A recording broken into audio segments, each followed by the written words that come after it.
Olá! Na leitura de Êxodo estamos vendo como Deus faz seu povo, como Deus multiplica seu povo, como Deus tira seu povo da terra do Egito e leva para a terra prometida.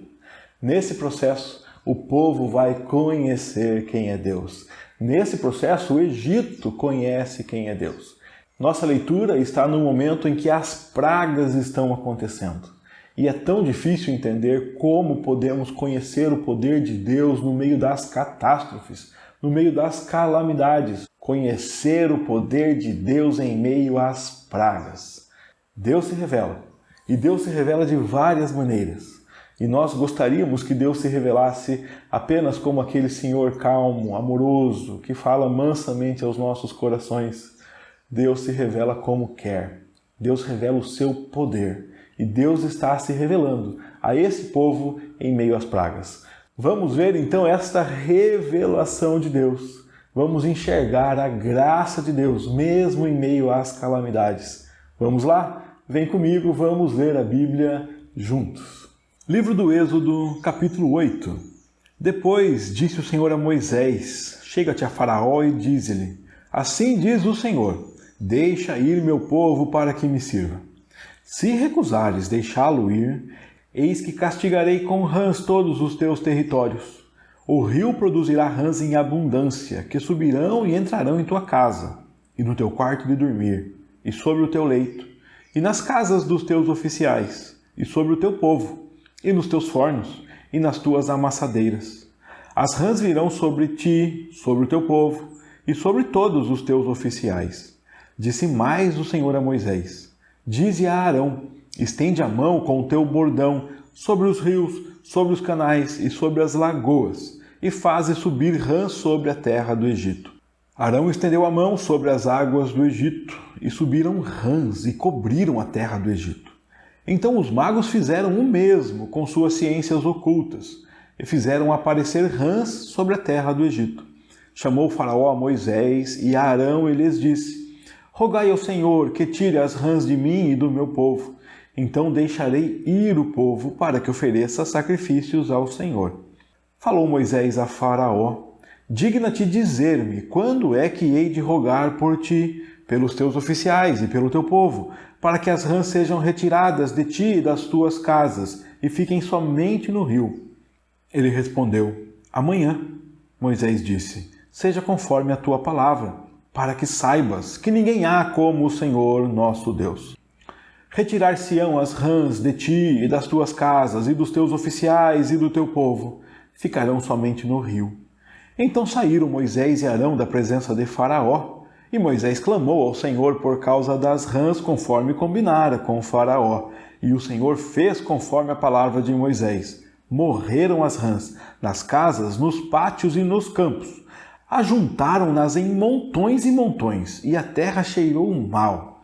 Vendo, porém, Faraó que havia alívio, continuou de coração endurecido e não os ouviu, como o Senhor tinha dito.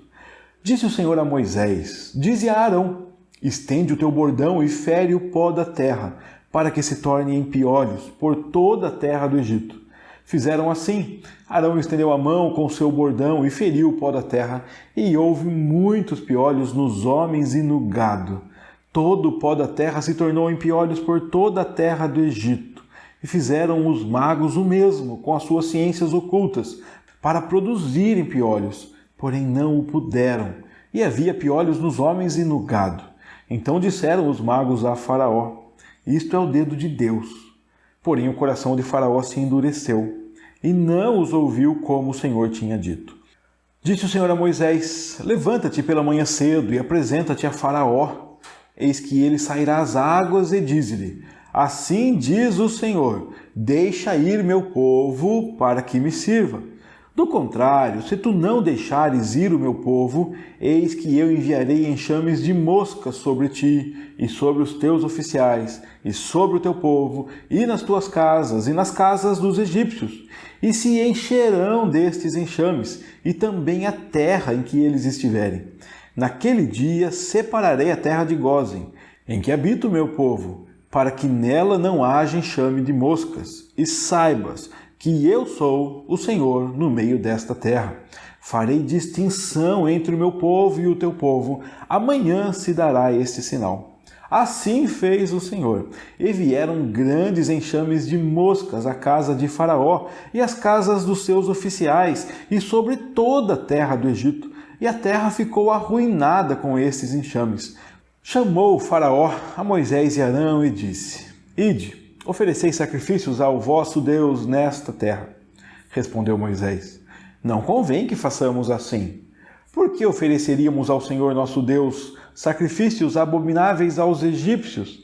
Eis que se oferecermos tais sacrifícios perante os seus olhos, não nos apedrejarão eles? Temos de ir caminho de 3 dias ao deserto e ofereceremos sacrifícios ao Senhor, nosso Deus, como ele nos disser. Então disse Faraó: Deixar-vos-ei ir, para que ofereçais sacrifícios ao Senhor, vosso Deus, no deserto. Somente que saindo, não vades muito longe, orai também por mim. Respondeu-lhe Moisés: Eis que saio da tua presença e orarei ao Senhor. Amanhã estes enxames de mosca se retirarão de Faraó e dos seus oficiais e do seu povo. Somente que Faraó não mais me engane, não deixando ir o povo, para que ofereça sacrifícios ao Senhor. Então saiu Moisés da presença de Faraó e orou ao Senhor. E fez o Senhor conforme a palavra de Moisés. E os enxames de moscas se retiraram de Faraó, dos seus oficiais e do seu povo, e não ficou uma só mosca. Mas ainda esta vez endureceu Faraó o coração e não deixou ir o povo. Nós já vimos nessa história Deus preservando o seu povo, Deus preservando a vida de Moisés, Deus chamando Moisés para servi-lo, Deus conduzindo Moisés ao deserto, depois Deus chamando na sarça ardente, trazendo para falar com Faraó. E a ordem para Faraó é simples: deixa o meu povo ir prestar culto, deixa o meu povo ir me servir. A instrução é para que Faraó deixasse o povo entrar no deserto, caminhar 3 dias e prestar culto a Deus no meio do deserto. Faraó se nega questionando: quem é esse Deus? Quem esse Deus pensa que é para me dar ordem? Deus começa então a se mostrar. E Deus diz que o povo dele saberá quem ele é. E que o povo do Egito também saberá quem ele é. Nós prestamos bastante atenção no estudo do último capítulo nesse verbo saber, para que saibam que eu sou o Senhor. Vimos em outros episódios da Bíblia como Deus faz milagres para que saibam que Ele é o Senhor. Deus está se mostrando, se revelando, agindo na história para que seu povo saiba quem Ele é, para que toda a terra saiba quem Ele é. As pragas continuam. O coração de Faraó continua endurecido. Seus olhos continuam fechados para ver a glória de Deus. Nesse processo onde Deus está se mostrando e pessoas estão fazendo o que fazem naturalmente, rejeitando a revelação de Deus, Deus continua aumentando o seu poder, demonstrando mais claramente. Deus se mostra, Deus se revela, Deus demonstra o seu poder. É isso que vemos nessa história. As pragas que já começaram no capítulo 7, o rio se transformou em sangue, agora elas são aumentadas, elas vão evoluindo. E aqui no capítulo 8 nós temos mais pragas. O castigo aqui no capítulo 8 começa com as rãs. Depois que o Senhor feriu o rio, e o rio se tornou em sangue, depois o Senhor disse a Moisés: vá de novo a Faraó e fale para ele: assim diz o Senhor, deixe o meu povo ir, para que me sirva. E olha, Faraó, se você recusar deixar o povo ir, virá mais um castigo, e agora o castigarei com rãs, todos os teus territórios. O rio produzirá rãs em abundância. As rãs subirão, entrarão nas tuas casas, no teu quarto de dormir, no teu leito, nas casas dos teus oficiais, sobre todo o povo, nos teus fornos e nas tuas amassadeiras. Olha quantos detalhes. O povo que estuda a história antiga diz que os egípcios adoravam a rã como um símbolo da fertilidade, que havia uma deusa com o rosto de rã e corpo de mulher e que era adorada. Essas informações são vastas, estão disponíveis na internet. Se você pesquisar lá deuses do Egito combatidos pelas pragas, né? Você verá várias explicações de que cada praga que Deus manda, essa praga sobrepõe-se a uma divindade egípcia. Deus mostrando o seu poder sobre as divindades egípcias. Nós não entraremos nesse detalhe, até porque esse estudo aqui é sobre o Deus que está se revelando e não sobre os deuses egípcios. Então, para o nosso propósito, não importa saber detalhadamente sobre os deuses egípcios. E esta praga, esse milagre que Deus está fazendo, que é uma praga, que está trazendo opressão, parece que ela quer causar nojo.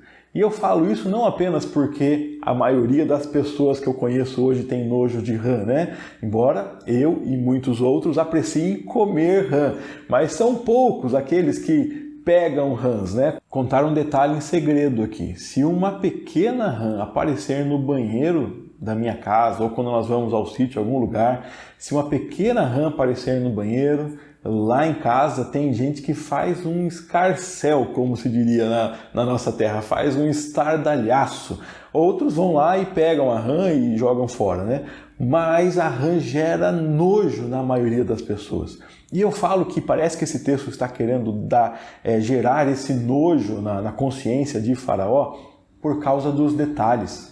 Converse com uma pessoa que não gosta de rã e fale para ela assim, olha, vai aparecer uma rã.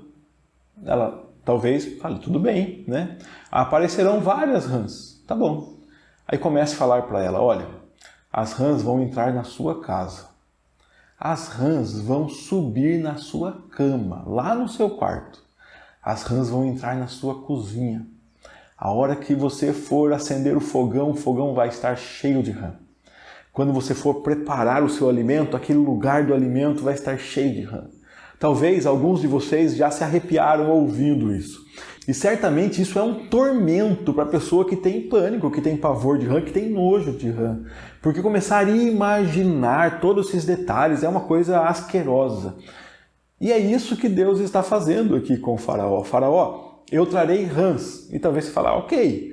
Mas aí começa a dar os detalhes, olha os detalhes. Elas estarão na tua casa, no teu quarto, na tua cama, nas casas dos teus oficiais, sobre todo o povo, nos fornos e nas amassadeiras. Então será uma coisa nojenta, asquerosa. Se é que o povo tinha alguma adoração a rã, adoravam essa criatura ao invés de adorarem o Criador, agora o nojo que eles terão dessa criatura fará com que eles não adorem mais. Essa rã, que poderia ser um símbolo de fertilidade, agora será um problema na vida dele. Isso é um anúncio, por enquanto é o Senhor dizendo, se você recusar aqui, Faraó, esse terror acontecerá, as rãs virão. Então as rãs virão sobre ti, sobre o teu povo, sobre ti, sobre o povo e sobre os oficiais. Então o Senhor diz para Moisés, Moisés, fale para Arão estender a mão, estender o bordão sobre os rios, sobre os canais, sobre as lagoas, e fazer subir rãs sobre a terra do Egito. E Arão cumpriu o que Moisés falou para ele. Estendeu a mão sobre as águas do Egito e as rãs cobriram a terra do Egito. Então os magos, mais uma vez, fizeram o mesmo. Os magos também fizeram aparecer rãs sobre a terra do Egito. A nossa tendência, quando lemos esse texto, é menosprezarmos a arte dos magos. Quando vemos que o cajado de Arão se transforma em serpente, mas também o dos magos, nós destacamos que o de Arão comeu o dos magos. Quando vemos que a água foi transformada em sangue e que eles também fizeram, nós achamos, eles fizeram alguma mágicazinha lá, né? Eu não sei o que os magos fizeram, eu não sei como isso se deu, não temos detalhes sobre isso, não pesquiso a magia egípcia, mas aqui nesse milagre, a minha tendência, a minha tentação é sim falar, aí os magos estão de brincadeira, né? Se as rãs estão saindo do rio e estão vindo para a terra, eu imagino esse processo, Aqui os magos devem fazer alguma coisa e falar assim, bom, olha só, aquela rã que está vindo agora é Moisés que mandou, mas a que vem atrás sou eu que estou mandando. Então é meio difícil imaginar como no meio daquelas rãs subindo os magos fariam qualquer coisa para identificar que o milagre deles é separado do milagre que Deus está fazendo. Mas esse não é o nosso foco aqui. A Bíblia está dizendo que os magos fizeram a mesma coisa. Sendo verdade, sendo truque, Deus permitiu que Faraó acreditasse que os magos tinham poder. Curioso que os magos têm poder de imitar os milagres de Deus. Imitar. Deus faz com que a vara se transforme em cobra, eles imitam. Mas o poder de Deus é maior e a cobra feita pelo cajado de Arão engole a cobra deles. Deus faz com que a água se transforme em sangue e eles imitam. Mas eles não têm poder para desfazer o sangue das águas. Deus faz com que as rãs saiam do rio, eles imitam, mas não tem poder para fazer as rãs irem embora. Há uma imitação, mas essa imitação caracteriza que o poder deles é inferior ao poder de Deus. Por isso mesmo, eu não acho que seria um caminho ficar investigando e tentando mostrar que eles são falsos e que o poder deles é mentiroso. Se há neles poder, o poder é de imitação e passo a passo esse poder vai se demonstrando inferior ao poder de Deus. Aquele Deus que Faraó questionou quem é esse Deus, vem se revelando, vem se mostrando e se mostrando mais forte, mais poderoso do que qualquer força que os magos do Egito tenham acesso. Então acontece que Faraó chama Moisés e Arão e fala, olha assim, peça para Deus que tire as rãs de mim, que tire as rãs do meu povo e tá bom, eu vou deixar o povo ir para que o povo ofereça sacrifício ao Senhor. Então Moisés falou assim, quando é que eu vou rogar para Deus? Você quer que eu faça isso quando? Que eu peça por você, pelos teus oficiais, pelo povo? Quando é que você quer que eu peça que as rãs sejam retiradas das suas casas? Que as rãs fiquem no rio, para que você deixe o povo ir. Então ele respondeu, amanhã. Vocês podem ir amanhã e podem pedir para que Deus tire as rãs amanhã. E Moisés disse, tá bom, vamos fazer conforme você falou e eu vou fazer isso para que você saiba. Para que você saiba o quê? Para que você saiba que não tem ninguém como o Senhor, nosso Deus. Ninguém se compara a Deus. Então aquela arte dos magos que vem demonstrando que há poder na ciência dos egípcios, na magia oculta deles, essa arte é inferior ao poder de Deus. Não há comparação entre Faraó e Deus. Não há comparação entre o poder acreditado às divindades egípcias e o Senhor nosso Deus. Você não sabe quem é Deus? Então, para que você saiba que Deus é incomparável, eu vou orar e pedir para Deus, e amanhã essas rãs irão embora. As rãs serão retiradas de vocês, das suas casas, dos teus oficiais, do teu povo, e a rã vai ficar somente no rio. Então Arão e Moisés saíram da presença de Faraó e clamou ao Senhor, da forma que ele tinha combinado com o Faraó, e o Senhor atendeu, fez conforme a palavra de Moisés. Só que as rãs não voltaram para o rio, as rãs morreram nas casas, morreram nos pátios, morreram nos campos, e eles foram ajuntando as rãs, e elas ficaram em montões e montões, e a terra cheirou mal. Eu sei que eles estavam sofrendo com as casas cheias de rãs, mas talvez não tivessem uma noção de quantos animais realmente Deus fez aparecer, surgir. Então, como elas morreram, elas foram ajuntadas, e o texto diz que foram ajuntadas em montões e montões, ou seja, é muito monte de rã, tanto que toda a terra do Egito ficou cheirando mal por conta das rãs que morreram lá nas casas e nos campos. E com as rãs mortas, Faraó falou, ainda bem, teve alívio. E como aliviou, ele continuou de coração endurecido e não ouviu, não deixou o povo ir. E o Senhor já tinha dito que isso aconteceria, né? Que ele permaneceria de coração duro. Então, mais uma vez, Faraó não deixa o povo ir. O Senhor fala de novo para Moisés e para Arão. Moisés, mande Arão estender o bordão e ferir o pó da terra. Pegar o bordão e colocar no pó da terra, na poeira. E esse pó vai se tornar em piolho por toda a terra do Egito. Então eles fizeram isso. Arão estendeu a mão com seu bordão, feriu o pó da terra e houve muitos piolhos nos homens e no gado. Todo o pó da terra se tornou em piolhos por toda a terra do Egito. E olha aqui no versículo 18. Os magos fizeram o mesmo. Os magos fizeram piolhos? Não. Os magos também pegaram seu bordão, provavelmente, a sua varinha mágica, e colocaram na terra, para ver se a terra se transformava em piolhos. Porém não puderam. Eles fizeram o mesmo que Arão e Moisés fizeram, com as ciências ocultas, porém não puderam, não conseguiram. E aqui nós vemos a paciência de Deus de ir se mostrando, se revelando. Você consegue me imitar, agora você não consegue mais. Aos poucos, aqueles magos vão vendo o seu poder cair, a sua magia, a sua arte oculta vai perdendo força, vai se demonstrando cada vez mais incapaz, ineficiente. E agora eles têm que reconhecer. Então, os magos disseram para Faraó: olha, isso é o dedo de Deus. Esse negócio dos piolhos surgirem aí é o dedo de Deus. Mas o coração de Faraó nem assim se amoleceu. Ele se endureceu e não os ouviu, assim como o Senhor tinha dito. Deus tinha dito já para Moisés que o coração de Faraó seria endurecido, que ele não ouviria, que ele não deixaria o povo ir. Só que nós sempre achamos que uma praga, uma maldição é poderosa o suficiente para amolecer corações. E eu quero lembrar mais uma vez aqui de uma profecia que já lemos juntos, a profecia de Ezequiel, quando ele fala assim: eu vou tirar coração de pedra e colocar coração de carne. Entenda que praga, calamidade, pandemia, catástrofe, nada disso tem poder de converter corações. Sofrimento, dor, angústia não converte corações. Só Deus converte corações. Só Deus pode tirar coração de pedra e colocar coração de carne. E se Deus não faz isso, se Deus não amolece corações, os corações continuam como são. Nós não entendemos que Deus mandou aqui uma maldição sobre a vida de Faraó para o coração dele ficar endurecido. Não. É só Deus deixar Faraó ser quem ele é.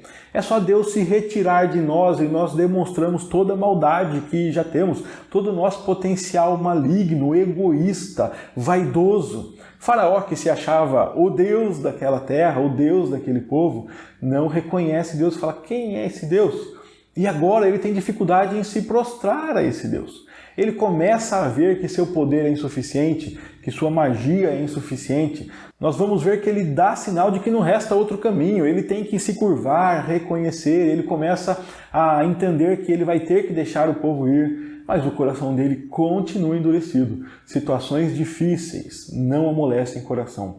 Velório, luto, não amolece coração, não transforma coração.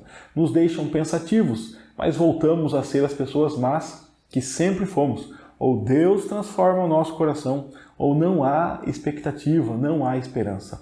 A salvação, o caminho, não é Jesus, ou uma catástrofe, ou um velório, ou uma doença, não. A salvação, o caminho é Jesus. Ou Jesus nos salva, ou Ele nos toca, ou Ele nos pastoreia, ou nós continuamos cegos, sozinhos, andando pelas nossas próprias vontades e paixões. Deus aqui está se revelando. E o ser humano, o Faraó, está fazendo o que o ser humano faz naturalmente, rejeitando a revelação de Deus. Então, enquanto os piolhos estão atormentando o povo, o Senhor fala para Moisés: amanhã cedo, levanta cedo e vai falar com o Faraó. Vai lá no rio que o Faraó vai sair às águas. Então fale para ele que o Senhor está mandando ele deixar o povo ir para que sirva. Deixe ir meu povo para que me sirva. E se você não deixar, olha, do contrário, se não deixares ir meu povo, eu enviarei enxame de moscas. As águas já se transformaram em sangue, já vieram as rãs, já vieram os piolhos, agora virão moscas. E mais uma vez, aquele detalhe para nojo, né? Sobre você, sobre os teus oficiais, sobre o teu povo, nas tuas casas, nas casas dos egípcios, se encherão destes enxames. E também a terra, para onde eles forem, as moscas vão seguir. E naquele dia, no dia que eu mandar as moscas, eu vou separar a terra de Gósen. Lembra que a terra de Gósen é onde o povo de Israel está reunido. A terra em que habita o meu povo, para que nela não haja enxame de moscas e para que vocês saibam que eu sou o Senhor. Esta já era a frase, vocês saberão que eu sou o Senhor, mas eu sou o Senhor aqui no meio desta terra, eu não sou o Senhor de longe. Aqui eu também reino, aqui nessa terra eu sou o Senhor. Então eu vou fazer distinção entre o meu povo e o teu povo. O teu povo sofrerá e desta vez o meu povo não sofrerá, para que vocês saibam que eu estou fazendo. Amanhã este sinal acontecerá.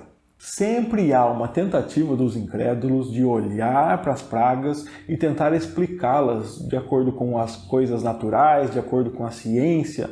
Alguns falam, não, as águas ficaram vermelhas lá por causa de uma quantidade de uma certa alga que avermelhou as águas. Tá bom, daí os peixes morreram porque não teve oxigenação da água. Aí as rãs saíram porque as rãs conseguem sair da água sem oxigênio, os peixes ficaram lá e morreram. E começa a tentar explicar de forma natural. Aí as moscas então vieram porque havia rãs mortas. Ok, mas por que as moscas vão a uma região e a outra não? É isso que Deus está falando, eu vou fazer isso para que vocês saibam que eu reino aqui. Tem resto de rã morta aí em todo canto? Pode ter, mas as moscas irão apenas nessa região. E as rãs já foram colocadas em montões. As moscas vão nas suas casas. As moscas são mandadas por Deus. Não é por acaso. Não é porque tem rã morta, não. As moscas irão nas suas casas. Mas na terra de Gósen, onde moram os filhos de Israel, lá as moscas não irão. E o Senhor fez isso. Então as moscas foram até a casa de Faraó, nos oficiais de Faraó, foram em toda a terra do Egito. A terra ficou arruinada com os enxames. Então Faraó mais uma vez chamou Moisés e Arão e falou, tudo bem, pode ir, agora eu estou falando sério, ofereça sacrifício a Deus nesta terra, ou seja, não vá ao deserto como vocês pediram. Aqui mesmo, vão oferecer sacrifício a Deus aqui mesmo. Moisés recusa, dizendo o seguinte, não podemos fazer isso. Por que nós vamos oferecer aqui sacrifícios se os nossos sacrifícios são abomináveis aos egípcios? Os egípcios vão nos ver oferecendo sacrifícios e eles vão nos apedrejar, porque eles não adoram o nosso Deus. E quando nós oferecermos sacrifícios ao nosso Deus, eles se sentirão ofendidos. Eles entenderão isso como uma blasfêmia na terra deles. Então nos deixe ir ao deserto para que ofereçamos sacrifícios ao Senhor. Nós temos que ir caminho de 3 dias no deserto e assim ofereceremos sacrifícios ao Senhor nosso Deus, como Ele nos disser. Deus já tinha falado, deixe meu povo ir até o deserto oferecer sacrifícios. E Moisés acrescenta um detalhe importantíssimo. Nós não cultuaremos a Deus como você quer, Faraó. Nós não cultuaremos a Deus no local que você quer, Faraó. Nós cultuaremos a Deus no lugar onde Ele nos mandou e nós cultuaremos a Deus da forma que Ele disser. Já imaginou se o nosso culto se limitar ao que Deus diz?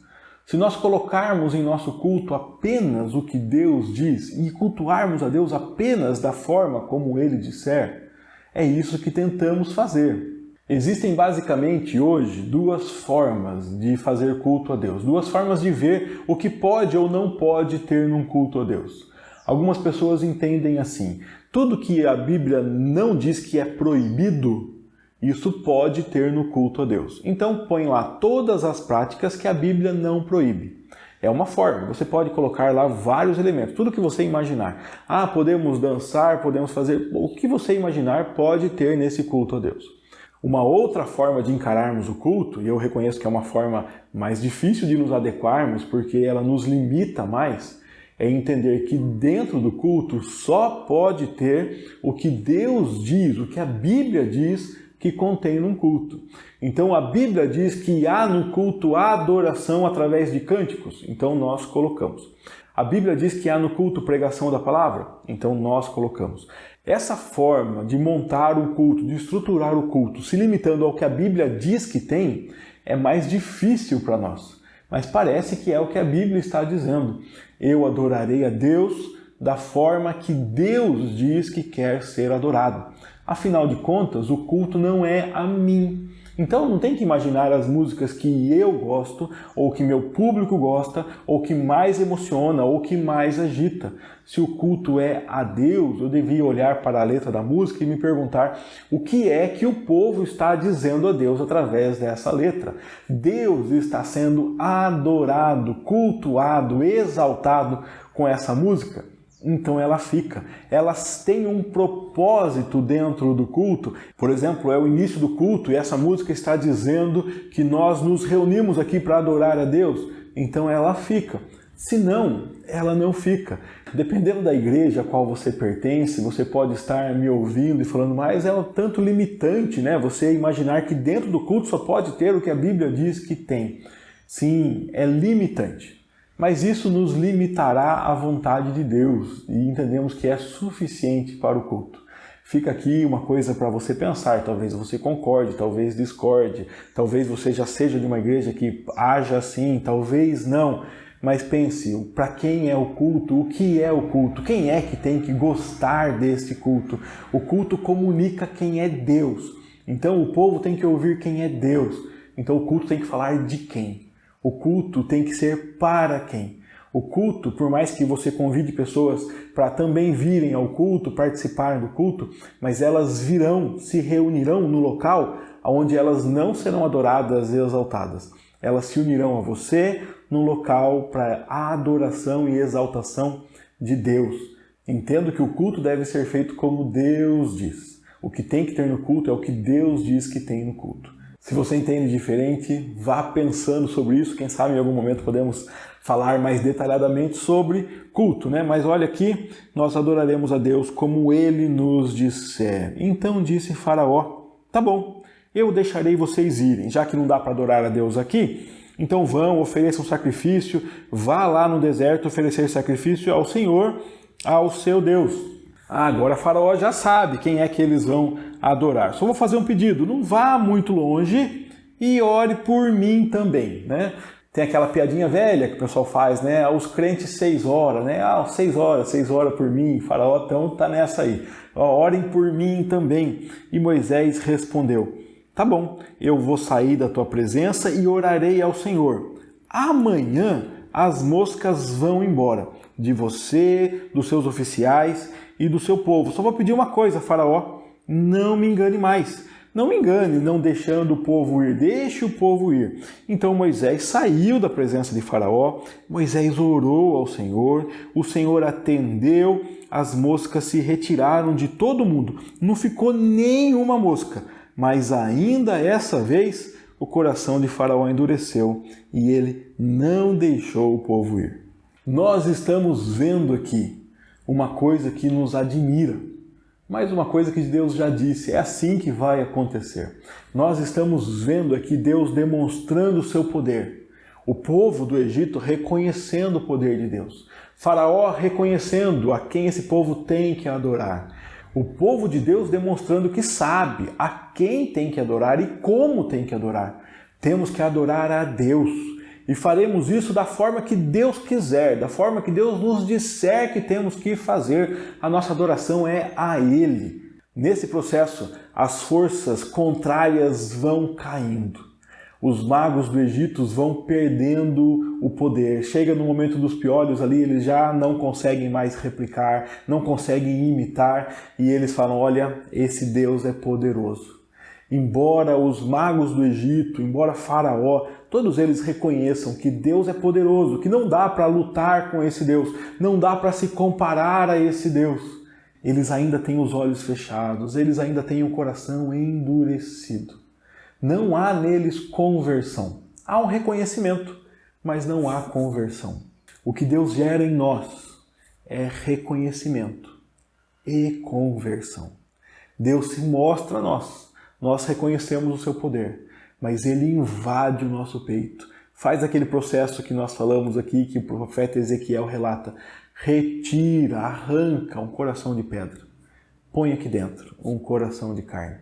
Deus nos converte. Eu quero que você olhe para essa história e entenda, ou Deus nos converte, ou não há esperança.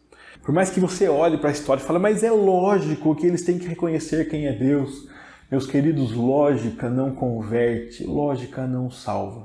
Deus pode usar a lógica, Deus pode usar qualquer coisa, mas ou Ele usa alguma coisa e nos converte, ou continuamos cegos, duros, diante da presença de Deus.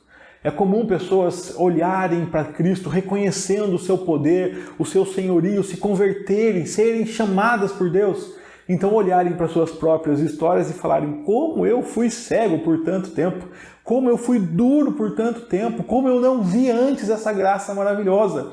Ou Deus abre os nossos corações ou não vemos.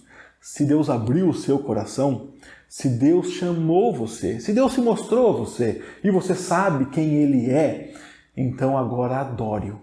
Adore-o da forma que Ele diz que você deve adorar. Se os caminhos para a adoração aí estão fechados, você tem resistências, se as lutas contrárias parecem maiores do que a sua força, fique tranquilo. Deus está quebrando as resistências. Deus está se mostrando presente na sua vida e continua chamando você, falando: venha me adorar, me adore. Hoje e sempre, me adore do jeito que eu estou mandando você me adorar, me adore com a sua vida, me adore segundo as minhas orientações, preste culto ao seu Deus, adore a Deus, adore o Senhor, entregue a sua vida a Ele, pense o que é que Deus requer de você. O apóstolo Paulo diz que nós devemos entregar os nossos corpos, entregar a nossa vida, nos entregarmos por inteiro, como um sacrifício vivo, santo, um sacrifício agradável ao Senhor. E esse é o culto racional, esse é o culto que Deus quer. Deus quer que você preste culto a Ele da forma como Ele diz que deve ser cultuado. Deus está chamando você para adorá-lo, para servi-lo, da forma como Ele diz, no tempo em que Ele diz. E o tempo que Ele diz é todo o tempo, em todo lugar, a toda hora. Então não perca um minuto do tempo. Adore a Deus onde você está. Adore a Deus trabalhando. Adore a Deus vivendo. Adore a Deus passeando. Adore a Deus com sua vida. Adore a Deus na igreja. Adore a Deus na sua casa. Adore a Deus com tudo que você tem, com tudo que você é. Adore a Deus acima de tudo. Ame-o acima de tudo. Que a sua vida seja uma vida de culto constante a Deus, de adoração, de serviço a Deus. Talvez você pergunte: mas e a igreja, pastor? Se você tiver uma vida de culto, de adoração a Deus, você não ficará sozinho, você terá vontade, desejo de se reunir a outros irmãos e irmãs que também estão adorando a Deus, de ajudá-los a adorar a Deus melhor, de aprender também com eles. Então você se reunirá em culto, em adoração, com irmãos, com irmãs, adorando a Deus no templo, adorando a Deus em todo lugar. Vamos adorar a Deus, pois Ele é Senhor e você tem que saber disso. Ele está se mostrando, se revelando para que todos saibam quem Ele é, que Ele é Senhor. Ele é Senhor lá em Israel, Ele é Senhor lá no Egito, Ele é Senhor aqui, Ele é Senhor na sua vida. Deus te abençoe, Deus se mostre a você, que você reconheça quem Ele é e que você o adore hoje e sempre, em nome de Jesus. Um grande abraço, até o nosso próximo estudo, se Deus quiser.